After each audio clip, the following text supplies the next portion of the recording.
I read a lot, but in junior high, I was like the first person in my class to be able to, write a list of all 63 prepositions, and, my teachers were always writing, Jennifer has a flair for writing, and blah, blah, blah, on my, report cards and things. So it was just always sort of a strength of mine.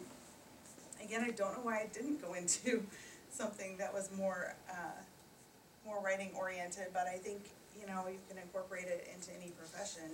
And again, I think it lends credibility to what you're doing. It doesn't matter what it is. I was sharing with Michelle the other day that I used to work at the Bloomington Police Department, and all the, when they kind of figured out that I had this propensity toward writing, or more like correcting everybody's writing, they started bringing me all their standard operating procedures and all these things that had nothing to do with my regular job, which was in crime prevention and public affairs.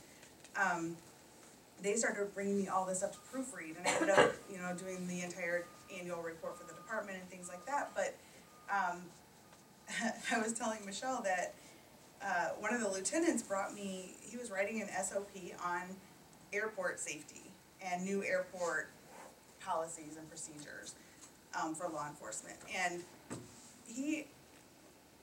I'm not even kidding, he hands me this rough draft and he asks me to proofread it and use the red pen and everything and feel like an English teacher, and I'm going through it, and the first 2 words on the page were rough draft, and it said RUFF. That was how he spelled rough. I thought he was kidding. He was not.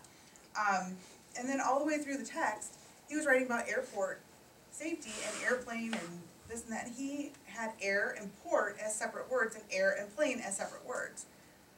And I thought maybe something in his spell check did that. I don't know. And when I said, well, you have airport as 2 words in this entire document, and he said, no, he goes, I know everything's spelled right because I spell checked it. So you get the obvious joke there. I mean, air and port are both words. So this was, I just thought, how on earth did you become a lieutenant? But, clearly it was, he can aim a gun and point at a target and make the target. I can't do that. So I guess, he's in the right job.